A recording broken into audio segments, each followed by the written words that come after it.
ನಿಮ್ಮ ಹಳೆಯ ಚಿನ್ನದ ಒಡವೆನ ಅಧಿಕ ಬೆಲೆಗೆ ಮಾರಬೇಕೆ? ಆಟಿಕಾಗೆ ಕಾಲ್ ಮಾಡಿ 8880 Attica gold company. America Iran ಯುದ್ಧ ಸಂಘರ್ಷ ಮುಂದುವರೆದ ಪರಿಣಾಮ ಭಾರತಕ್ಕೆ ಮತ್ತೆ ಬರ ಇಳಿದಿದೆ. ಬೆಳ್ಳಂಬೆಳಗ್ಗೆ ಡೀಸೆಲ್ ಹಾಗೂ ಪೆಟ್ರೋಲ್ ಖರೀದಿಗೆ ಬಂದ ವಾಹನ ಸವಾರರಿಗೆ ಬಿಗ್ ಶಾಕ್ ಎದುರಾಗಿದೆ. ಕಳೆದ 10 ದಿನಗಳಲ್ಲಿ 3ನೇ ಬಾರಿ ಬೆಲೆ ಏರಿಕೆಯಾಗಿದ್ದು, ಕಚ್ಚಾ ತೈಲ ಬ್ಯಾರೆಲ್ಗೆ $104 ಹೆಚ್ಚಾಗಿರುವ ಹಿನ್ನೆಲೆ ಪೆಟ್ರೋಲ್ ಡೀಸೆಲ್ ದರದಲ್ಲಿ ಮತ್ತೆ ಏರಿಕೆಯಾಗಿದೆ. ಪ್ರತಿ ಲೀಟರ್ ಪೆಟ್ರೋಲ್ ಹಾಗೂ ಡೀಸೆಲ್ಗೆ 95 ಪೈಸೆ ಏರಿಕೆಯಾಗಿದೆ.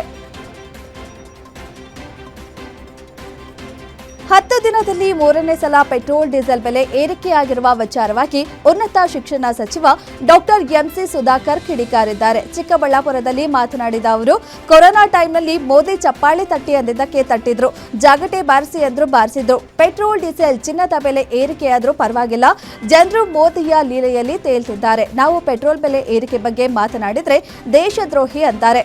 ಇದನ್ನ ಜನರು ಅರ್ಥ ಮಾಡಿಕೊಂಡ್ರೆ ಸಾಕು ಎಂದು ವ್ಯಂಗ್ಯವಾಡಿದ್ದಾರೆ. ಹೊರೆ ಆಗಲ್ಲ ರೀ. ಮೋದಿ ಅವರು ಮಾತು ಕೇಳಿದಾಗ ಎಲ್ಲ ಮರ್ತೋಗ್ತಾರೆ ಜನ. ಮೋದಿ ಅವರ ಮನ್ ಕಿ ಬಾತ್ ಕೇಳಿದ ತಕ್ಷಣ ಪೆಟ್ರೋಲ್ ಬೆಲೆ ಜಾಸ್ತಿ ಆದರೂ ಪರವಾಗಿಲ್ಲ, ಚಿನ್ನದ ಮೇಲೆ ಅದಕ್ಕೆ ಒಂದು ಸುಂಕ ಹಾಕಿದ್ರೂ ಪರವಾಗಿಲ್ಲ, ಆಯಿತಾ. ಇನ್ನು ಏನೆಲ್ಲ ಮೋದಿ ಅವರು ಜಾಗಟೆ ಹೊಡೀರಿ ಅಂದರೆ ಅದಕ್ಕೆ ಹೋಗಿ ಇಂಪಾಗಿರ್ತದೆ, ಚಪ್ಪಾಳೆ ತಟ್ಟಿರಿ ಅಂದರೆ ಇನ್ನೂ ಭಾಳಷ್ಟು ಇಂಪಾಗಿರ್ತದೆ. ಅದರಿಂದ ಒಂದು ರೀತಿ ಏನಂದರೆ ಮಕ್ಕಳು ಅಳುವಂಥ ಸಂದರ್ಭದಲ್ಲಿ ಲಾಲಿ ಆಡ್ತೀವಲ್ಲ, ಆ ಮಗು ಎಷ್ಟೇ ನೋವಿರಲಿ ತಾಯಿಯ ಲಾಲಿಗೆ ಅದು ಮಲಗಿಬಿಡುತ್ತೆ. ಇವತ್ತು ನಾವೆಲ್ಲ ಮೋದಿ ಅವರ ಲಾಲಿ ಅವರ ಲೀಲೆಗಳಲ್ಲಿ ಮಗ್ನರಾಗ್ಬಿಟ್ಟಿದ್ದೀವಿ, ಮುಳುಗೋಗಿದ್ದೀವಿ. ಅದರಿಂದ ಪೆಟ್ರೋಲ್ ಬೆಲೆ $150 ಆದರೂ ನಾವು ತಡ್ಕೊಳ್ತೀವಿ, $200 ಆದರೂ ತಡ್ಕೊಳ್ತೀವಿ, ಸಿಮೆಂಟ್ ಬೆಲೆ ಜಾಸ್ತಿ ಆದರೂ ತಡ್ಕೊಳ್ತೀವಿ. ದೇಶದಲ್ಲಿ ಪೆಟ್ರೋಲ್ ಡೀಸೆಲ್ ದರ ಏರಿಕೆ ವಿಚಾರವಾಗಿ ಸಚಿವ ಸತೀಶ್ ಜಾರಕಿಹೊಳಿ ಕಿಡಿಕಾರಿದ್ದಾರೆ. ಬಾಗಲಕೋಟೆಯಲ್ಲಿ ಮಾತನಾಡಿದ ಅವರು, ಪ್ರತಿ ವಾರ ದರ ಏರಿಸಿದ್ರೆ ನಮ್ಮ ಖಜಾನೆ ಖಾಲಿಯಾಗುತ್ತೆ. ಈ ಹಿಂದೆಯೂ ಈ ರೀತಿ ಘಟನೆಗಳು ನಡೆದಿವೆ. 70 ವರ್ಷದಿಂದ ಇದೇನು ಹೊಸ ವಿಚಾರ ಅಲ್ಲ. ಇದಕ್ಕೆ ಸೂಕ್ತ ಮಾರ್ಗ ಹುಡುಕಬೇಕು. 100ಕ್ಕೆ 100ರಷ್ಟು ಕೇಂದ್ರ ಸರ್ಕಾರಕ್ಕೆ ಸರಿಯಾಗಿ ನಿಭಾಯಿಸೋಕೆ ಆಗ್ತಿಲ್ಲ ಎಂದು ಹೇಳಿದ್ರು. ಸಂಘರ್ಷಗಳು ಇಲ್ಲ, ನಾವೆಷ್ಟು ಕೊಡ್ಲಿಕ್ಕಾದ್ರೆ ಇವರು ಪ್ರತಿ ವಾರ ಏರಿಸ್ತಾ ಹೋದ್ರೆ ಎಷ್ಟು ಸಬ್ಸಿಡಿ ಕೊಡೋರು? ಅದಕ್ಕೆ ಪ್ರತಿ ವಾರ $3 ಏರಿಸ್ಕೊತ ಹೋದ್ರೆ ನಾವು ಇಲ್ಲಿ ನಮ್ದು ಖಾಲಿ ಆಗ್ತಿದ್ರೆ ರಾಜ್ಯ ಸರ್ಕಾರದ ಖಜಾನೆ ನಮ್ದು ಖಾಲಿ ಆಗುತ್ತೆ. ಅವರೇ ನಿಯಂತ್ರಣ ಮಾಡಬೇಕು, ಅದಕ್ಕೇನ ಸೂಕ್ತ ಮಾರ್ಗ ಹುಡುಕಬೇಕು. ಇಂಥ ಘಟನೆಗಳು ಬಹಳಷ್ಟು ಆಗಿದೆ. 70 ವರ್ಷದಲ್ಲಿ ಇದೇನು ಹೊಸದಲ್ಲ. ಇಂಥ ಸಂಘರ್ಷಗಳು, ಇಂಥ ಘಟನೆಗಳು ಸುಮಾರಾಗಿದೆ, ಎಲ್ಲ ಸರ್ಕಾರದಲ್ಲೇ ಆಗಿದೆ. ಹಾಸನ ಜಿಲ್ಲೆಯಲ್ಲಿ ಸಿಲಿಂಡರ್ ಸಮಸ್ಯೆ ದಿನದಿಂದ ದಿನಕ್ಕೆ ಹೆಚ್ಚಾಗ್ತಿದ್ದು, ಆಲೂರು ಭಾರತ್ ಗ್ಯಾಸ್ ಕಚೇರಿ ಬಳಿ ಸಿಲಿಂಡರ್ಗಾಗಿ ಮಹಿಳೆಯರು ಸೇರಿದಂತೆ ಗ್ರಾಹಕರು ಪರದಾಡಿದ್ದಾರೆ. ರಾತ್ರಿ ಇಡೀ ಕಾದ್ರೂ ಸಿಲಿಂಡರ್ ಪೂರೈಕೆ ಆಗ್ತಿಲ್ಲ. ಆಟೋ ಚಾಲಕರು ಗ್ರಾಹಕರಿಗೆ ಸಿಲಿಂಡರ್ ನೀಡದೆ ಹೋಟೆಲ್ ಹಾಗೂ ಪಾನಿಪುರಿ ಅಂಗಡಿಗಳಿಗೆ ಮಾರಾಟ ಮಾಡ್ತಿದ್ದಾರೆಂದು ಸಾರ್ವಜನಿಕರು ಗಂಭೀರ ಆರೋಪ ಮಾಡಿದ್ದಾರೆ. ಅಲ್ಲದೆ ಹೆಚ್ಚಿನ ಹಣಕ್ಕೆ ಸಿಲಿಂಡರ್ ಮಾರಾಟ ಮಾಡಿಕೊಳ್ತಿದ್ದಾರೆ. ಇದರ ಬಗ್ಗೆ ಜಿಲ್ಲಾಧಿಕಾರಿಗಳು ಹಾಗೂ ತಹಶೀಲ್ದಾರ್ ಗಮನ ಹರಿಸಬೇಕು ಎಂದು ಗ್ರಾಹಕರು ಆಕ್ರೋಶ ಹೊರಹಾಕಿದ್ದಾರೆ. ರಾಯಚೂರಿನ ಸಾಲಗುಂದ ಗ್ರಾಮದ ಭಾರತ್ ಗ್ಯಾಸ್ ಏಜೆನ್ಸಿ ಮುಂಭಾಗದಲ್ಲಿ ಖಾಲಿ ಗ್ಯಾಸ್ ಸಿಲಿಂಡರ್ ಹಿಡಿದು ನೂರಾರು ಗ್ರಾಹಕರು ಕ್ಯೂ ನಿಂತಿದ್ದಾರೆ. ದಿನಗೂಲಿ ಕೆಲಸ, ಮನೆ ಕೆಲಸಗಳನ್ನೆಲ್ಲ ಬಿಟ್ಟು ಜನರು ಕ್ಯೂ ನಿಂತಿದ್ರು. ಗ್ಯಾಸ್ ಏಜೆನ್ಸಿ ತೆರೆಯಲು ಮಾಲೀಕರು ಹಿಂದೇಟು ಹಾಕ್ತಿದ್ದಾನೆ. ಇನ್ನು ಗ್ರಾಹಕರು ಗ್ಯಾಸ್ ಬುಕ್ ಮಾಡಿ ಬರೋಬ್ಬರಿ 2 ತಿಂಗಳು ಕಳೆದಿವೆ. ಆದ್ರೂ ಏಜೆನ್ಸಿ ಮಾಲೀಕ ಮಾತ್ರ ಗ್ಯಾಸ್ ವಿತರಣೆ ಮಾಡ್ತಿಲ್ಲ. ಕೇಳಲು ಹೋದ್ರೆ ಏಜೆನ್ಸಿಗೆ ಬೀಗ ಹಾಕಿ ಮಾಲೀಕ ನಾಪತ್ತೆಯಾಗಿದ್ದಾನೆ. ಹೀಗಾಗಿ ಆಕ್ರೋಶಗೊಂಡ ಸಾರ್ವಜನಿಕರು ಏಜೆನ್ಸಿ ಎದುರೇ ಮಾಲೀಕನ ವಿರುದ್ಧ ಘೋಷಣೆ ಕೂಗಿ ಆಕ್ರೋಶ ಹೊರಹಾಕಿದ್ದಾರೆ.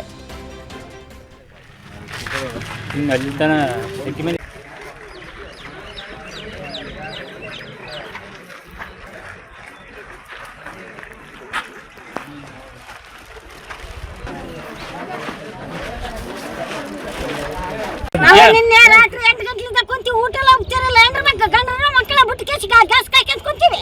2 ತಿಂಗಳ ಆಯ್ತು ನಮ್ಗೆ ಗ್ಯಾಸ್ ಅನ್ನ ಕೊಟ್ಟಿಲ್ಲ. ಎಲ್ಲರೂ ಸಲ ಬಂದು ವಾಪಸ್ ಹೋಗಿ ನಾವು ಇನ್ನೊಂದು ಗ್ಯಾಸ್ ಮಾಡ್ತೀವಿ. ನೀವು ಗ್ಯಾಸ್ ಇಲ್ಲ ಬಂದು ನೋಡೋಕಿದ್ರೆ ಆಗಲೇ ಈಗ ಫೇಸ್ಬುಕ್ ಮಾಡ್ಬೇಕಂತ ನಮ್ಗೆ ಗೊತ್ತಾಗ್ತದೆ. ನಾವು ಮೊದಲಿಗೆ ಏನು ಕೊಟ್ಟರೆ ಅದನ್ನ ಕೊಡ್ಕೊಂಡು ಹೋಗಿದ್ದೀವಿ.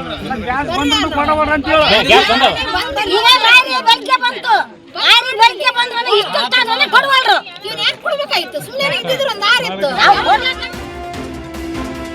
ರಾಜ್ಯಾದ್ಯಂತ ಮುಂಗಾರು ಮಳೆ ಅಬ್ಬರ ಜೋರಾದ ಬೆನ್ನಲ್ಲೇ ಹಾವೇರಿ ಜಿಲ್ಲೆಯಲ್ಲಿ ರೈತರು ಸೋಯಾಬೀನ್, ಶೇಂಗಾ ಸೇರಿದಂತೆ ವಿವಿಧ ಬೀಜಗಳಿಗಾಗಿ ಸವಣೂರು ತಾಲೂಕಿನ ಕೃಷಿ ಕೇಂದ್ರದಲ್ಲಿ ಮುಗಿಬಿದ್ದಿದ್ದಾರೆ. ಕಳೆದ 2 ದಿನಗಳಿಂದ ಕಾದ್ರೂ ಸರಿಯಾಗಿ ಬಿತ್ತನೆ ಬೀಜ ಸಿಗ್ತಿಲ್ಲ. ನೆಟ್ವರ್ಕ್ ಸಮಸ್ಯೆ ಹೇಳಿ ಬಿತ್ತನೆ ಬೀಜ ನೀಡಲು ಅಧಿಕಾರಿಗಳು ವಿಳಂಬ ಮಾಡುತ್ತಿದ್ದಾರೆ ಎಂದು ರೈತರು ಕೃಷಿ ಇಲಾಖೆ ಅಧಿಕಾರಿಗಳ ವಿರುದ್ಧ ಆಕ್ರೋಶ ಹೊರಹಾಕಿದ್ದಾರೆ. ಬೆಳಗಾವಿಯಲ್ಲಿ ಅಕ್ರಮ ಬಾಂಗ್ಲಾದೇಶಿ ವಲಸಿಗರು ಬಂದಿದ್ದಾರೆ ಎನ್ನುವ ಆರೋಪ ಕೇಳಿ ಬಂದ ಹಿನ್ನೆಲೆ ಪೊಲೀಸರು ಭಾರೀ ತಪಾಸಣೆ ಕೈಗೊಂಡಿದ್ದಾರೆ. ಬೆಳಗಾವಿ ಕೇಂದ್ರ ಬಸ್ ನಿಲ್ದಾಣದಿಂದ 15ಕ್ಕೂ ಹೆಚ್ಚು ಜನರನ್ನ ವಶಕ್ಕೆ ಪಡೆದಿರುವ ಮಾಳ ಮಾರುತಿ ಠಾಣೆ ಪೊಲೀಸರು ಅವರ ದಾಖಲೆಗಳನ್ನು ಕೂಲಂಕುಷವಾಗಿ ಪರಿಶೀಲಿಸುತ್ತಿದ್ದಾರೆ. ಪೊಲೀಸರ ವಿಚಾರಣೆ ವೇಳೆ ತಮ್ಮ ಬಳಿ ಪಶ್ಚಿಮ ಬಂಗಾಳದ ಗುರುತಿನ ಚೀಟಿ ಇರುವುದಾಗಿ ತಿಳಿಸಿದ್ದು, ನಾವು ಚುನಾವಣೆಗೆಂದು ಊರಿಗೆ ಹೋಗಿದ್ವು, ಈಗ ಮತ್ತೆ ಕೆಲಸಕ್ಕಾಗಿ ವಾಪಸ್ ಬರ್ತಿದ್ದೇವೆ ಎಂದು ಪೊಲೀಸರ ಮುಂದೆ ಹೇಳಿಕೆ ನೀಡಿದ್ದಾರೆ. ಸದ್ಯ ಪೊಲೀಸರು ಈ ಐಡಿ ಕಾರ್ಡ್ಗಳನ್ನು ಅಸಲಿಗೆ ಅಥವಾ ನಕಲಿಗೆ ಎಂದು ಪತ್ತೆ ಹಚ್ಚಲು ತನಿಖೆ ನಡೆಸುತ್ತಿದ್ದಾರೆ.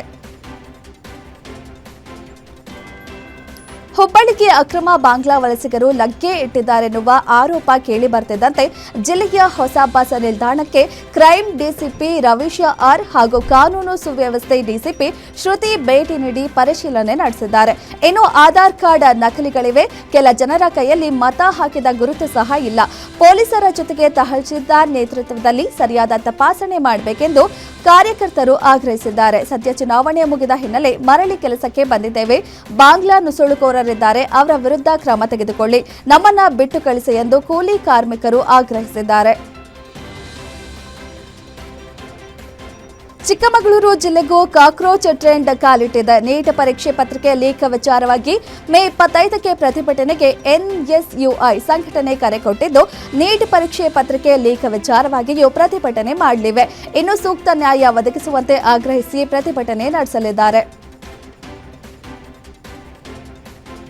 ಹುಬ್ಬಳ್ಳಿ, ಧಾರವಾಡ, ಅವಳಿ ನಗರಗಳ ಪೈಕಿ ಧಾರವಾಡಕ್ಕೆ ಪ್ರತ್ಯೇಕ ಮಹಾನಗರ ಪಾಲಿಕೆ ಬೇಕು ಎಂದು ಕಾಕ್ರೋಚ್ ಜನತಾ ಪಾರ್ಟಿಯ ಯುವ ಸಮೂಹ ಬೀದಿಗೆ ಇಳಿದು ಪ್ರತಿಭಟನೆ ನಡೆಸಿದ್ದಾರೆ. ರಾಜ್ಯ ಸರ್ಕಾರ ನೀಡಿರುವ ಶಿಫಾರಸಿಗೆ ಮಾನ್ಯ ರಾಜ್ಯಪಾಲರು ತಕ್ಷಣವೇ ಅನುಮೋದನೆ ನೀಡಬೇಕು ಎಂದು ಒತ್ತಾಯಿಸಿದ ಯುವಕರು ರಾಜಭವನದ ವಿಳಂಬ ನೀತಿಯ ವಿರುದ್ಧ ತೀವ್ರ ಆಕ್ರೋಶ ಹೊರಹಾಕಿದರು. ಕೇವಲ ಮೊಬೈಲ್ ಸ್ಕ್ರೀನ್ ಹಾಗೂ ಮೀಮ್ಗಳ ಮೂಲಕ ಡಿಜಿಟಲ್ ಜಗತ್ತಿನಲ್ಲಿ ಸದ್ದು ಮಾಡುತ್ತಿದ್ದ ಕಾಕ್ರೋಚ್ ಜನತಾ ಪಾರ್ಟಿಯ ಯುವಕರು ಈಗ ನಾಡಿನ ಹಿತದೃಷ್ಟಿಯಿಂದ ನೇರವಾಗಿ ಮೈದಾನಕ್ಕೆ ಇಳಿದಿರುವುದು ಈ ಹೋರಾಟಕ್ಕೆ ಹೊಸ ಕಳೆ ತಂದಿದೆ. ರಾಜ್ಯ ಸರ್ಕಾರ 3 ವರ್ಷ ಪೂರೈಸಿದ ಬೆನ್ನಲ್ಲೇ ಸಚಿವ ಸಂಪುಟ ಪುನಾರಚನೆಗೆ ಒತ್ತಡ ಹೆಚ್ಚಾಗಿದ್ದು, ಸಚಿವ ಕೃಷ್ಣ ಬೈರೇಗೌಡ ನೇತೃತ್ವದಲ್ಲಿ 5 ಮಂದಿ ಸಚಿವ ಸ್ಥಾನದ ಆಕಾಂಕ್ಷಿಗಳು ದೆಹಲಿಗೆ ತೆರಳಿದ್ದಾರೆ. ಮುಂದಿನ ವಾರ ಮತ್ತೊಂದು ತಂಡ ದೆಹಲಿಗೆ ತೆರಳಲಿದ್ದು, ಸಚಿವ ಸಂಪುಟ ಪುನಾರಚನೆಗೆ ಶಾಸಕರು ಮತ್ತಷ್ಟು ಒತ್ತಡ ಹಾಕಲಿದ್ದಾರೆ. ಇನ್ನು ಸಚಿವ ಕೃಷ್ಣ ಬೈರೇಗೌಡ ನೇತೃತ್ವದಲ್ಲಿ ಶಾಸಕರಾದ ರಿಜ್ವಾನ್ ಅರ್ಷದ್, ಶ್ರೀನಿವಾಸ್ ಮಾನೆ, ಶಾಸಕ ಯಾಸಿರ್ ಖಾನ್ ಪಠಾಣ್, ಕನೀಸ್ ಫಾತಿಮಾ ಸೇರಿ 5 ದೆಹಲಿಗೆ ತೆರಳಲಿದ್ದು, ಸಚಿವ ಸ್ಥಾನಕ್ಕಾಗಿ ಹೈಕಮಾಂಡ್ಗೆ ಮನವಿ ಮಾಡಲಿದ್ದಾರೆ. ಮೇ ತಿಂಗಳ ಅಂತ್ಯಕ್ಕೆ ರಾಜ್ಯ ಕಾಂಗ್ರೆಸ್ ಸರ್ಕಾರದಲ್ಲಿ ಸಚಿವ ಸಂಪುಟ ಪುನರ್ರಚನೆ ಎನ್ನುವ ವಿಚಾರಕ್ಕೆ ಸಚಿವ ಡಾಕ್ಟರ್ ಎಂಸಿ ಸುಧಾಕರ್ ಪ್ರತಿಕ್ರಿಯೆ ನೀಡಿದ್ದಾರೆ. ಚಿಕ್ಕಬಳ್ಳಾಪುರದಲ್ಲಿ ಮಾತನಾಡಿದ ಅವರು, ಸಚಿವ ಸಂಪುಟ ಪುನಾರಚನೆ ಬಗ್ಗೆ ನನಗೆ ಮಾಹಿತಿ ಇಲ್ಲ. ಹೈಕಮಾಂಡ್ ನಿರ್ಧಾರಕ್ಕೆ ನಾವೆಲ್ಲರೂ ಬದ್ಧರಾಗಿದ್ದೇವೆ. ನಮ್ಮ ಪಕ್ಷ ಏನು ತೀರ್ಮಾನ ಕೊಡುತ್ತೆ ಅದಕ್ಕೆ ನಾವು ಗೌರವ ಕೊಡುತ್ತೇವೆ ಎಂದು ಹೇಳಿದರು. ನನಗೆ ಮಾಹಿತಿ ಇಲ್ಲ. ಪಕ್ಷ ಯಾವತ್ತು ಏನು ತೀರ್ಮಾನ ಮಾಡುತ್ತೆ ಅದಕ್ಕೆ ನಾವೆಲ್ಲ ಬದ್ಧರು. ಇದು ಪದೇ ಪದೇ ಹೇಳಿದ್ದೀವಿ. ಇವತ್ತು ಅದೇ ನಿಲುವು. ಪಕ್ಷದ ತೀರ್ಮಾನ ಅಂತಿಮ. ಪಕ್ಷ ಯಾವತ್ತು ಏನು ತೀರ್ಮಾನ ಆದೇಶ ಕೊಡುತ್ತೆ ಅದಕ್ಕೆ ನಮ್ಮೆಲ್ಲರ ಸಹಮತ, ಅದಕ್ಕೆ ನಾವೆಲ್ಲರೂ ಗೌರವ ಕೊಡ್ತೀವಿ. ಅದ್ರ ಬಗ್ಗೆ ನನಗೆ ಮಾಹಿತಿ ಇಲ್ಲ. ಪಕ್ಷ ಯಾವತ್ತು ಏನು ತೀರ್ಮಾನ ಮಾಡುತ್ತೆ ಅದಕ್ಕೆ ನಾವೆಲ್ಲ ಬದ್ಧರು. ಇದು ಪದೇ ಪದೇ ಹೇಳಿದ್ದೀವಿ. ಇವತ್ತು ಅದೇ ನಿಲುವು. ಪಕ್ಷದ ತೀರ್ಮಾನ ಅಂತಿಮ. ಪಕ್ಷ ಯಾವತ್ತು ಏನು ತೀರ್ಮಾನ ಆದೇಶ ಕೊಡುತ್ತೆ ಅದಕ್ಕೆ ನಮ್ಮೆಲ್ಲರ ಸಹಮತ, ಅದಕ್ಕೆ ನಾವೆಲ್ಲರೂ ಗೌರವ ಕೊಡ್ತೀವಿ. ಅದ್ರ ಬಗ್ಗೆ ಬೆಂಗಳೂರಿನಲ್ಲಿ ಬೀದಿ ನಾಯಿಗಳ ಹಾವಳಿ ಮಿತಿ ಮೀರಿದ್ದು, ರಾಮಮೂರ್ತಿ ನಗರದ ಹೊಯ್ಸಳ ನಗರದಲ್ಲಿ ನಡೆದುಕೊಂಡು ಹೋಗ್ತಿದ್ದ ಮೇಘನಾ ಎನ್ನುವ ವಿದ್ಯಾರ್ಥಿ ಮೇಲೆ ಏಕಾಏಕಿ 15ಕ್ಕೂ ಹೆಚ್ಚು ಬೀದಿ ನಾಯಿಗಳು ದಾಳಿ ಮಾಡಿವೆ. ಇನ್ನು ವಿದ್ಯಾರ್ಥಿ ಮೇಲೆ ಬೀದಿ ನಾಯಿಗಳು ಅಟ್ಯಾಕ್ ಮಾಡುತ್ತಿದ್ದಂತೆ ಸ್ಥಳೀಯರು ನಾಯಿಗಳನ್ನು ಬೆದರಿಸಿದ್ದಾರೆ. ಬೀದಿ ನಾಯಿಗಳ ದಾಳಿಗೆ ಒಳಗಾಗಿದ್ದ ಮೇಘಳನ್ನ ಕೆಆರ್ ಪುರಂ ಸಾರ್ವಜನಿಕ ಆಸ್ಪತ್ರೆಗೆ ದಾಖಲಿಸಿ ಚಿಕಿತ್ಸೆ ಕೊಡಿಸಲಾಗಿದೆ. ಹುಕ್ಕೇರಿ ಹೊರ ವಲಯದಲ್ಲಿ ಕುರಿಮರಿಗಳ ಮೇಲೆ ಬೀದಿ ನಾಯಿಗಳು ಡೆಡ್ಲಿ ದಾಳಿ ನಡೆಸಿವೆ. ಕುರಿಗಾಯಿ ಅಜಿತ್ ಲಗಮಣ್ಣ ಪೂಜೇರಿ ಎಂಬುವರಿಗೆ ಸೇರಿದ ಕುರಿಮರಿಗಳ ಮೇಲೆ ಬೀದಿ ನಾಯಿಗಳು ದಾಳಿ ನಡೆಸಿದ್ದು 6 ಕುರಿಮರಿಗಳು ಮೃತಪಟ್ಟಿವೆ. ಇನ್ನು 8 ಮರಿಗಳಿಗೆ ಗಂಭೀರ ಗಾಯಗಳಾಗಿದ್ದು 5 ಮರಿಗಳು ಕಣ್ಮರೆಯಾಗಿವೆ. ಇನ್ನು ಹಲವಾರು ಬಾರಿ ಬೀದಿ ನಾಯಿಗಳ ಉಪಟಳ ಬಗ್ಗೆ ಹುಕ್ಕೇರಿ ಪುರಸಭೆ ಅಧಿಕಾರಿಗಳಿಗೆ ಮನವಿ ಮಾಡಿದ್ರು ಅಧಿಕಾರಿಗಳು ಈ ಬಗ್ಗೆ ಗಮನ ಹರಿಸಿಲ್ಲ. ಕುರಿಗಾಯಿ ಅಜಿತ್ಗೆ ತಕ್ಷಣ ಪರಿಹಾರ ನೀಡುವಂತೆ ಸ್ಥಳೀಯರು ಆಗ್ರಹಿಸಿದ್ದಾರೆ. ಇನ್ನು ಅಧಿಕಾರಿಗಳು ಸತ್ತ ಕುರಿ ಮರಿಗಳಿಗೆ ಸೂಕ್ತ ಪರಿಹಾರ ನೀಡಬೇಕು. ಇಲ್ಲವಾದರೆ ನಾಳೆ ಸತ್ತ ಮರಿಗಳ ಜೊತೆ ಪುರಸಭೆ ಬಳಿ ಪ್ರತಿಭಟನೆ ಮಾಡುವುದಾಗಿ ಎಚ್ಚರಿಕೆ ನೀಡಿದ್ದಾರೆ. ಮಂಡ್ಯ ಜಿಲ್ಲೆ ಮಳವಳ್ಳಿ ತಾಲೂಕಿನ ಅವೇರಹಳ್ಳಿ ಗ್ರಾಮದಲ್ಲಿ ಬೀದಿ ನಾಯಿಗಳ ಹಾವಳಿ ಮಿತಿ ಮೀರಿದೆ. ಗ್ರಾಮದ ರೈತ ರಾಮು ಎಂಬುವರ ಕೊಟ್ಟಿಗೆಗೆ ನುಗ್ಗಿದ ಬೀದಿ ನಾಯಿಗಳ ಹಿಂಡು ಬರೋಬ್ಬರಿ 6 ಮೇಕೆಗಳ ಮೇಲೆ ಭೀಕರ ದಾಳಿ ನಡೆಸಿವೆ. ಕೊಟ್ಟಿಗೆಯಲ್ಲಿ ಕಟ್ಟಿದ್ದ ಮೇಕೆಗಳ ಪೈಕಿ 4 ಸ್ಥಳದಲ್ಲೇ ಕಚ್ಚಿ ತಿಂದಿರುವ ನಾಯಿಗಳು ಇನ್ನುಳಿದ 2 ಮೇಕೆಗಳನ್ನು ಕಚ್ಚಿ ಹೊತ್ತೊಯ್ದಿವೆ. ಮೇಕೆ ಸಾಗಾಣಿಕೆಯನ್ನೇ ನಂಬಿ ಬದುಕು ಕಟ್ಟಿಕೊಂಡಿದ್ದ ರೈತ ರಾಮು 6 ಮೇಕೆಗಳನ್ನು ಕಳೆದುಕೊಂಡು ಬೀದಿಗೆ ಬಿದ್ದಿದ್ದಾರೆ. ಇನ್ನು ಬೀದಿ ನಾಯಿಗಳು ದಾಳಿ ನಡೆಸಿ ಕುರಿಮರಿಗಳನ್ನು ಹೊತ್ತೊಯ್ದ ಭೀಕರ ದೃಶ್ಯ ಅಲ್ಲಿನ ಸಿಸಿಟಿವಿ ಕ್ಯಾಮೆರಾದಲ್ಲಿ ಸೆರೆಯಾಗಿದೆ. 2 ಗುಂಪಿನ ಯುವಕರು ಭೀಕರವಾಗಿ ಬಡ್ದಾಡಿಕೊಂಡಿರುವ ಘಟನೆ ಕಾರವಾರ ಜಿಲ್ಲೆ ಶಿರಸಿ ನಗರದ ಸಿಂಪಿಗಲ್ಲಿಯಲ್ಲಿ ನಡೆದಿದೆ. ಬೈಕ್ ಅಪಘಾತವಾಗ್ತಿದ್ದಂತೆ ಮಾತಿನ ಚಕಮಕಿ ಶುರುವಾಗಿದ್ದು ಮಾತಿಗೆ ಮಾತು ಬೆಳೆದು ಗಲಾಟೆ ಮಾಡಿಕೊಂಡಿದ್ದಾರೆ ಎನ್ನುವ ಆರೋಪ ಕೇಳಿಬಂದಿದೆ. ಇನ್ನು ಗಲಾಟೆಗೆ ಸ್ಥಳಕ್ಕೆ ಪೊಲೀಸರು ಆಗಮಿಸಿ ಪರಿಸ್ಥಿತಿ ನಿಯಂತ್ರಣಕ್ಕೆ ತಂದಿದ್ದಾರೆ. ಸದ್ಯ ಗಲಾಟೆಯ ವಿಡಿಯೋ ಸಾಮಾಜಿಕ ಜಾಲತಾಣದಲ್ಲಿ ವೈರಲ್ ಆಗಿದ್ದು ಗಲಾಟೆಯ ನಿಖರ ಕಾರಣ ತಿಳಿದು ಬಂದಿಲ್ಲ. ಘಟನೆ ಸಂಬಂಧ ಶಿರಸಿ ನಗರ ಠಾಣೆಯಲ್ಲಿ ಪ್ರಕರಣ ದಾಖಲಿಸಿಕೊಂಡ ಪೊಲೀಸರು ತನಿಖೆ ಕೈಗೆತ್ತಿಕೊಂಡಿದ್ದಾರೆ. ಜಗಳ ಬಿಡಿಸಲು ಹೋಗಿದ್ದ ಯುವಕನಿಗೆ ಜಾತಿ ನಿಂದನೆ ಆರೋಪ ಮಾಡಿ ಮಾರಣಾಂತಿಕ ಹಲ್ಲೆ ನಡೆಸಿರುವ ಘಟನೆ ದಾವಣಗೆರೆ ಜಿಲ್ಲೆಯ ಜಗಳೂರು ತಾಲೂಕಿನ ಮುಷ್ಟಿಗರಹಳ್ಳಿಯಲ್ಲಿ ನಡೆದಿದೆ. ಅದೇ ಗ್ರಾಮದ ಕೊಟ್ರೇಶ ಎಂಬುವರು ಅಂಗಡಿಯ ಮುಂದೆ ಶಾಂತ ಮತ್ತು ಮಂಜುನಾಥ್ ನಡುವೆ ಜಗಳ ನಡೆದಿದ್ದು ಜಗಳ ಬಿಡಿಸಲು ಹೋಗಿದ್ದ ಬಸವರಾಜ್ ಎಂಬುವರ ಮೇಲೆ ಶಾಂತ ಹಾಗೂ ಮಂಜುನಾಥ್ ಇಬ್ಬರು ಜಾತಿ ನಿಂದನೆ ಮಾಡಿ ಹಲ್ಲೆ ಮಾಡಿದ್ದಾರೆ. ಇನ್ನು ಹಲ್ಲೆಗೆ ಒಳಗಾದ ಬಸವರಾಜ್ ಅವರನ್ನ ದಾವಣಗೆರೆ ಖಾಸಗಿ ಆಸ್ಪತ್ರೆಗೆ ದಾಖಲಿಸಿ ಚಿಕಿತ್ಸೆ ಕೊಡಿಸಲಾಗಿದೆ. ಘಟನೆ ಸಂಬಂಧ ಬಿಳಿಚೋಡು ಪೊಲೀಸ್ ಠಾಣೆಯಲ್ಲಿ ಪ್ರಕರಣ ದಾಖಲಾಗಿದೆ. ಮಾರಕಾಸ್ತ್ರಗಳಿಂದ ಇರಿದು ವ್ಯಕ್ತಿಯನ್ನ ಕೊಲೆ ಮಾಡಿ ಕಾಲುವೆಗೆ ಎಸೆದಿರುವ ಘಟನೆ ಹಾವೇರಿ ಜಿಲ್ಲೆಯ ಬ್ಯಾಡಗಿ ತಾಲೂಕಿನ ಕದರಮಂಡಲಗಿ ಹೊರವಲಯದಲ್ಲಿ ನಡೆದಿದೆ. ತಡರಾತ್ರಿ ಜಮೀನು ಉಳುಮೆ ಮಾಡಲು ಹೋದಾಗ 40 ವರ್ಷದ ಮಹೇಶ್ ಪಾಟೀಲ್ ಎಂಬಾತನನ್ನ ಕೊಲೆ ಮಾಡಿದ್ದಾರೆ ಎನ್ನಲಾಗಿದೆ. ಇನ್ನು ಮಹೇಶ್ ಪಾಟೀಲ್ ಅವರ ಕೊಲೆ ಪ್ರಕರಣ ಹಲವು ಅನುಮಾನಗಳನ್ನು ಹುಟ್ಟುಹಾಕಿದೆ. ಘಟನೆ ಸಂಬಂಧ ಬ್ಯಾಡಗಿ ಪೊಲೀಸ್ ಠಾಣೆಯಲ್ಲಿ ಪ್ರಕರಣ ದಾಖಲಾಗಿದ್ದು ಪೊಲೀಸರು ತನಿಖೆ ಮುಂದುವರೆಸಿದ್ದಾರೆ. ಆಸ್ತಿ ವಿವಾದದ ಹಿನ್ನೆಲೆ ವ್ಯಕ್ತಿಯೋರ್ವ ವಿಷ ಸೇವಿಸಿ ಆತ್ಮಹತ್ಯೆ ಮಾಡಿಕೊಂಡಿರುವ ಘಟನೆ ಚಿತ್ರದುರ್ಗ ತಾಲೂಕಿನ ಕೆ ಬಳ್ಳೇಕಟ್ಟೆ ಗ್ರಾಮದಲ್ಲಿ ನಡೆದಿದೆ. ಆಸ್ತಿ ಪಾಲು ಮಾಡುವ ವಿಚಾರಕ್ಕೆ ಕುಟುಂಬದಲ್ಲಿ ವಿವಾದವಾಗಿದ್ದು ಇದರಿಂದ ಮನನೊಂದು ವಿಜಯ್ ಕುಮಾರ್ ಎಂಬಾತ ತನ್ನ ತೋಟದಲ್ಲೇ ವಿಷ ಸೇವಿಸಿ ಆತ್ಮಹತ್ಯೆಗೆ ಶರಣಾಗಿದ್ದಾನೆ. ಘಟನೆಯು ಭರಮಸಾಗರ ಪೊಲೀಸ್ ಠಾಣಾ ವ್ಯಾಪ್ತಿಯಲ್ಲಿ ನಡೆದಿದೆ. ಫ್ರಿಡ್ಜ್ ಕ್ಲೀನ್ ಮಾಡುವಾಗ ವಿದ್ಯುತ್ ತಗುಲಿ ಮಹಿಳೆ ಸಾವನ್ನಪ್ಪಿರುವ ಘಟನೆ ದೊಡ್ಡಬಳ್ಳಾಪುರದ ಚೈತನ್ಯ ನಗರದಲ್ಲಿ ನಡೆದಿದೆ. 35 ವರ್ಷದ ಮೀನಾಕ್ಷಿ ಎನ್ನುವ ಮಹಿಳೆ ಫ್ರಿಡ್ಜ್ ಕ್ಲೀನ್ ಮಾಡ್ತಿದ್ರು. ಈ ವೇಳೆ ಕರೆಂಟ್ ಶಾಕ್ ಹೊಡೆದ ಪರಿಣಾಮ ತಕ್ಷಣ ಕೆಳಗೆ ಬಿದ್ದಿದ್ದಾರೆ. ಇನ್ನು ಮಹಿಳೆ ಪ್ರಜ್ಞೆ ತಪ್ಪಿ ಕೆಳಗೆ ಬೀಳ್ತಿದ್ದಂತೆ ತಕ್ಷಣ ಖಾಸಗಿ ಆಸ್ಪತ್ರೆಗೆ ದಾಖಲಿಸಿದ್ದಾರೆ. ಚಿಕಿತ್ಸೆ ಫಲಿಸದೆ ಮೀನಾಕ್ಷಿ ಮೃತಪಟ್ಟಿದ್ದಾರೆ. ಘಟನೆಯು ದೊಡ್ಡಬಳ್ಳಾಪುರ ನಗರ ಪೊಲೀಸ್ ಠಾಣಾ ವ್ಯಾಪ್ತಿಯಲ್ಲಿ ನಡೆದಿದೆ. ಕೆಲಸ ಮಾಡುತ್ತಿದ್ದ ವೇಳೆ ಕುಸಿದು ಬಿದ್ದು ಮನರೇಗಾ ಕೂಲಿ ಕಾರ್ಮಿಕ ಸಾವನ್ನಪ್ಪಿರುವ ಘಟನೆ ದಾವಣಗೆರೆ ಜಿಲ್ಲೆಯ ನ್ಯಾಮತಿ ತಾಲೂಕಿನ ಸುರಹೊನ್ನೆ ಗ್ರಾಮದಲ್ಲಿ ನಡೆದಿದೆ. ಮನರೇಗಾ ಯೋಜನೆಯಡಿ ಸುರಹೊನ್ನೆ ಗ್ರಾಮ ಪಂಚಾಯತ್ ವ್ಯಾಪ್ತಿಯಲ್ಲಿ ಕೆಲಸ ನಡೆದಿದ್ದು ಕೂಲಿ ಕೆಲಸಕ್ಕೆ ತೆರಳಿದ್ದ 60 ವರ್ಷದ ನರಸಿಂಹಪ್ಪ ಏಕಾಏಕಿ ಕುಸಿದು ಬಿದ್ದಿದ್ದು ಸ್ಥಳದಲ್ಲೇ ಸಾವನ್ನಪ್ಪಿದ್ದಾರೆ. ಇನ್ನು ಮೃತನ ಕುಟುಂಬಕ್ಕೆ ಪರಿಹಾರ ನೀಡುವಂತೆ ಸ್ಥಳೀಯರು ಮನವಿ ಮಾಡಿದ್ದಾರೆ. ಘಟನೆಯು ನ್ಯಾಮತಿ ಪೊಲೀಸ್ ಠಾಣೆ ವ್ಯಾಪ್ತಿಯಲ್ಲಿ ನಡೆದಿದೆ. ಅಗಸ್ತ್ಯ ತೀರ್ಥ ಹೊಂಡದಲ್ಲಿ ಈಜಲು ಹೋಗಿದ್ದ ಯುವಕ ನಾಪತ್ತೆ ಆಗಿರುವ ಘಟನೆ ಬಾಗಲಕೋಟೆ ಜಿಲ್ಲೆ ಬಾದಾಮಿಯಲ್ಲಿ ನಡೆದಿದೆ. ಬಾದಾಮಿಯ ಜಯನಗರ ನಿವಾಸಿ 19 ವರ್ಷದ ಮನೋಜ್ ಪ್ರಕಾಶ್ ಕಮ್ಲೇಕರ್ ಎಂಬ ಯುವಕ ಹೊಂಡದ ಬಳಿ ಬಟ್ಟೆಗಳನ್ನು ಇಟ್ಟು ಹೊಂಡಕ್ಕೆ ಹಾರಿದ್ದಾನೆ ಎನ್ನಲಾಗಿದೆ. ಇನ್ನು ಹೊಂಡದ ಬಳಿಯಿದ್ದ ಬಟ್ಟೆಗಳನ್ನು ಕಂಡು ಸ್ಥಳೀಯರು ಪೊಲೀಸರಿಗೆ ಕರೆ ಮಾಡಿ ಮಾಹಿತಿ ನೀಡಿದ್ದಾರೆ. ಇನ್ನು ಬಾದಾಮಿ ಪೊಲೀಸರು ಸ್ಥಳಕ್ಕೆ ಆಗಮಿಸಿ ತೀವ್ರ ಶೋಧ ಕಾರ್ಯಾಚರಣೆ ನಡೆಸಿದ್ದಾರೆ.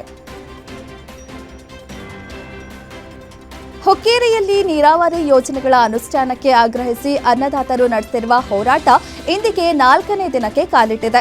ಕರ್ನಾಟಕ ರಾಜ್ಯ ರೈತ ಸಂಘ ಹಾಗೂ ಹಸಿರು ಸೇನೆ ವತಿಯಿಂದ ಕಳೆದ 3 ದಿನಗಳಿಂದ ನಿರಂತರ ಪ್ರತಿಭಟನೆ ನಡೆಸುತ್ತಿದ್ದು, ಇಂದು ರೈತರ ಹೋರಾಟಕ್ಕೆ ಸ್ವಯಂ ಪ್ರೇರಿತ ಬಂದ್ಗೆ ಕರೆ ಕೊಟ್ಟಿದ್ದಾರೆ. ಹುಕ್ಕೇರಿ ಪಟ್ಟಣದ ಬಸವೇಶ್ವರ ವೃತ್ತದಲ್ಲಿ ವೇದಿಕೆ ನಿರ್ಮಿಸಿ ಬೃಹತ್ ಪ್ರತಿಭಟನೆ ನಡೆಸಿದ್ದು, ರೈತ ಹೋರಾಟಕ್ಕೆ ವಿವಿಧ ಮಠಾಧೀಶ್ವರರು, ಹಲವು ಸಂಘಟನೆಗಳು ಬೆಂಬಲ ನೀಡಿದ್ದಾರೆ. ಸರ್ಕಾರ ಕೂಡಲೇ ಎಚ್ಚೆತ್ತುಕೊಂಡು ನೆನೆಗುದಿಗೆ ಬಿದ್ದಿರುವ ಹಾಗೂ ಹೊಸ ಯೋಜನೆಗಳ ಅನುಷ್ಠಾನಕ್ಕೆ ಆದೇಶ ನೀಡಬೇಕು ಎಂದು ಆಕ್ರೋಶ ಹೊರಹಾಕಿದ್ದಾರೆ. ಸ್ಮಶಾನ ಜಾಗಕ್ಕಾಗಿ ಆಗ್ರಹಿಸಿ ಮಂಡ್ಯ ತಾಲೂಕಿನ ಹೋಡ್ಯ ಗ್ರಾಮಸ್ಥರು ಶವವಿಟ್ಟು ಪ್ರತಿಭಟನೆ ನಡೆಸಿದ್ದಾರೆ. ಹಲವು ವರ್ಷಗಳಿಂದ ಸ್ಮಶಾನಕ್ಕೆ ಜಾಗ ಗುರುತಿಸುವಂತೆ ಮನವಿ ಮಾಡಿದ್ರು ಅಧಿಕಾರಿಗಳು ಗಮನ ಕೊಡದ ಕಾರಣ ಅನಾರೋಗ್ಯದಿಂದ ಮೃತಪಟ್ಟಿದ್ದ ಕುಪ್ಪಯ್ಯ ಎಂಬುವವರ ಶವವಿಟ್ಟು ಪ್ರತಿಭಟನೆ ನಡೆಸಿದ್ದಾರೆ. ಸದ್ಯ ಸ್ಮಶಾನ ಜಾಗ ಗುರುತಿಸಬೇಕು, ಜೊತೆಗೆ ಗುಡಿಸಲಿನಲ್ಲಿ ವಾಸವಿದ್ದ ಮೃತ ಕುಪ್ಪಯ್ಯ ಕುಟುಂಬಕ್ಕೆ ಸರ್ಕಾರದಿಂದ ಮನೆ ನೀಡಬೇಕು ಎಂದು ಆಗ್ರಹಿಸಿ ಪ್ರತಿಭಟನೆ ನಡೆಸಿದ್ದಾರೆ. ಅಲ್ಲದೆ ವಿದೇಶ ಪ್ರವಾಸದಲ್ಲಿರುವ ಶಾಸಕ ದರ್ಶನ್ ಪುಟ್ಟಯ್ಯ ಸ್ಥಳಕ್ಕೆ ಆಗಮಿಸಿ ಸ್ಥಳೀಯರು ಸಮಸ್ಯೆ ಕೇಳಬೇಕು ಎಂದು ಒತ್ತಾಯಿಸಿದ್ದಾರೆ. ಗೋಮಾಂಸ ಸಾಗಿಸುತ್ತಿದ್ದ ಕಾರು ನಿಯಂತ್ರಣ ತಪ್ಪಿದ ಪರಿಣಾಮ ಡಿವೈಡರ್ಗೆ ಡಿಕ್ಕಿಯಾಗಿ ಹಳ್ಳಕ್ಕೆ ಉರುಳಿರುವ ಘಟನೆ ನೆಲಮಂಗಲದ ಎಂಟಗಾನ ಹಳ್ಳಿಯಲ್ಲಿ ನಡೆದಿದೆ. ಚನ್ನರಾಯಪಟ್ಟಣದಿಂದ ಶಿವಾಜಿನಗರಕ್ಕೆ ಬರ್ತಿದ್ದ ಕಾರಿನಲ್ಲಿ 16 ಕರುಗಳ ಮಾಂಸ ಪತ್ತೆಯಾಗಿದೆ. ನಿದ್ರೆ ಮಂಪರಿನಲ್ಲಿ ಹೆದ್ದಾರಿಯ ಡಿವೈಡರ್ಗೆ ಕಾರು ಡಿಕ್ಕಿ ಹೊಡೆದಿದ್ದು, ಕಾರ್ನಲ್ಲಿದ್ದ ಚಾಲಕ ಅಬ್ಬಾಸ್ ಹಾಗೂ ಸಖಾಯ್ ಪ್ರಾಣಾಪಾಯದಿಂದ ಪಾರಾಗಿದ್ದಾರೆ. ಸದ್ಯ ಕ್ರೇನ್ ಬಳಸಿ ಹಳ್ಳಕ್ಕೆ ಉರುಳಿದ್ದ ಕಾರ್ನ ಮೇಲಕ್ಕೆ ಎತ್ತಲಾಗಿದೆ. ಘಟನೆ ಸಂಬಂಧ ನೆಲಮಂಗಲ ಗ್ರಾಮಾಂತರ ಪೊಲೀಸ್ ಠಾಣೆಯಲ್ಲಿ ಪ್ರಕರಣ ದಾಖಲಾಗಿದೆ.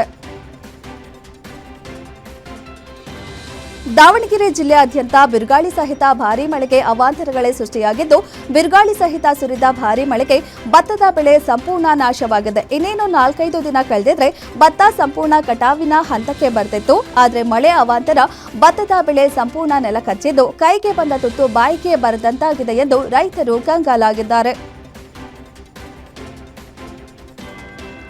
ಬಳ್ಳಾರಿಯಲ್ಲಿ ಬಡ ಜನರಿಗೆ ಸೈಟ್ ನೀಡುವುದಾಗಿ ಹೇಳಿ ಲಕ್ಷಾಂತರ ರೂಪಾಯಿ ವಸೂಲಿ ಮಾಡಿ ವಂಚಿಸಿರುವ ಆರೋಪ ಬೆಳಕಿಗೆ ಬಂದಿದೆ. ಬಳ್ಳಾರಿ ಮಹಾನಗರ ಪಾಲಿಕೆಯ ಕಾಂಗ್ರೆಸ್ ಸದಸ್ಯೆ ಉಮಾದೇವಿ ಅವರ ಪತಿ ಶಿವರಾಜ್ ಲಕ್ಷ ವಂಚನೆ ಮಾಡಿದ್ದಾರೆ ಎನ್ನಲಾಗಿದೆ. ಬೂದಿಹಾಳ್ ಗ್ರಾಮದ ಸರ್ವೆ ನಂಬರ್ 125 ನಲ್ಲಿರುವ ಸುಮಾರು 7.87 ಎಕರೆ ಸರ್ಕಾರಿ ಹಳ್ಳದ ಜಾಗವನ್ನು ಶಿವಕುಮಾರ್ ಒತ್ತುವರಿ ಮಾಡಿಕೊಂಡಿದ್ರು. ಸರ್ಕಾರಿ ಜಾಗದಲ್ಲೇ ಅನಧಿಕೃತವಾಗಿ ಲೇಔಟ್ ನಿರ್ಮಿಸಿ ಬಡ ಜನರಿಗೆ ಸೈಟ್ ಆಮಿಷ ತೋರಿಸಿ ಒಂದೊಂದು ಸೈಟ್ಗೆ 1.50 ಲಕ್ಷ ರೂಪಾಯಿಯಂತೆ 16 ಬಡ ಜನರಿಂದ ಹಣ ವಸೂಲಿ ಮಾಡಿದ್ರು.